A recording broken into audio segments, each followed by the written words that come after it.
السلام علیکم دوستوں، امید ہے آپ خیریت سے ہوں گے۔ آج میں آپ سے ایک بہت چھوٹی سی دعا شیئر کرنے جا رہا ہوں۔ یہ دعا جو ہے یہ سوتے وقت پڑھی جاتی ہے، یا آپ کہیں کہ دعا تو مانگی جاتی ہے، اور یہ مجھے اتنی پسند آئی کہ میں نے کہا کہ آپ کو بھی بتاؤں۔ تو اس کے اندر اصل میں ایک بات ہے، اور وہ بات یہ ہے کہ ہم اگر اپنے اطراف میں دیکھیں، ہماری اپنی زندگی، تو ہم تھوڑا سا غور کریں۔ سارا دن جو ہماری 24 گھنٹے کی زندگی ہے، 24 گھنٹے جو ہم گزارتے ہیں، اس میں ایک بہت بڑی کمی ہے، اور وہ کمی یہ ہے کہ اس میں ہم پتہ نہیں شکر کرتے ہیں۔ یعنی سب سے بڑی جو نعمت ہے وہ شکر کی نعمت ہوتی ہے، لیکن حالات کچھ ایسے ہیں کہ یہ اس شکر کی نعمت سے ہم بہت دور ہیں۔ یعنی ہمیں اگر کھانا ملتا ہے، ہم کھانا کھاتے ہیں، تو ہمارے ذہن میں یہ ہوتا ہے کہ یار میں نے کم لوگوں کو دیکھا ہے جو دل سے شکر ادا کرتے ہیں۔ عموماً اس کے اندر بہت سارے مسائل ہوتے ہیں، اور اس کی وجہ تو اس کی بہت ساری وجوہات ہیں کہ کیوں ایسا نہیں ہوتا، ہم کیوں شکر نہیں کرتے، حالانکہ اللہ رب العزت نے اتنی زیادہ یعنی شکر کرنے والوں کی تعریف فرمائی ہے، اور یہ بھی کہا ہے کہ جو شکر کرے گا تو میں اس کی نعمت کو بڑھا دوں گا۔ لیکن ہمارا رونا چلتا رہتا ہے، اور بس ہم وہ کرتے نہیں ہیں جو ہمیں کہا گیا ہے، اور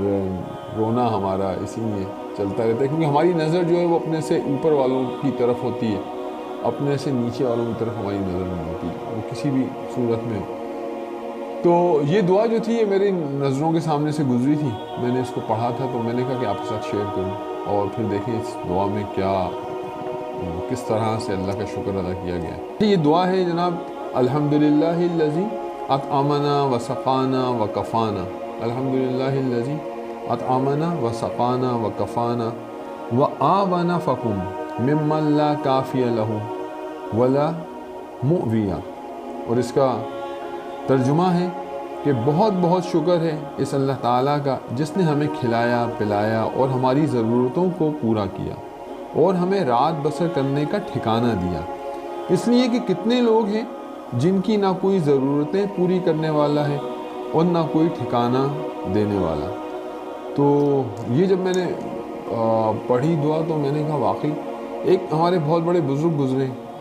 کراچی میں، ان کا نام ڈاکٹر عبدالحی صاحب تھا۔ تو مجھے کسی نے بتایا کہ ڈاکٹر صاحب فرمایا کرتے تھے کہ ہمارے نانا جب ہم چھوٹے تھے تو وہ تمام گھر والوں کو اکٹھا کرتے تھے، اور فرماتے تھے کہ اکٹھا کر کے فرماتے تھے کہ آج دیکھو اللہ نے ہمیں یہ نعمت دی، ہمیں یہ نعمت دی، ہمیں اس چیز سے بچایا، ہمیں اس چیز سے بچایا، اور سارا دن کی جو ہے نا وہ باتیں ان سے کرتے تھے کہ آج ہم نے یہ کھایا، اور جتنی بھی اللہ کی نعمتوں کو وہ گنوا سکتے تھے وہ گنواتے تھے۔ تو اس سے کیا ہوتا تھا کہ بچوں کے اندر شکر پیدا کرنے کی یہ عادت پیدا ہوتی تھی، اور آج ہم ہیں کہ ہم جو بھی کچھ کر رہے ہیں کتنی بڑی اس میں ہے کہ دیکھو کتنے یعنی لوگوں کو رات بسر کرنے کا ٹھکانہ نہیں ہے، ان کا گھر نہیں ہے، بیچارے کہاں ہیں، لیکن ہماری کیونکہ نظر جو ہے ہماری تو ہم سے اوپر کے لوگوں پر ہوتی ہے، تو ہم کیوں شکر ادا کریں گے؟ ہم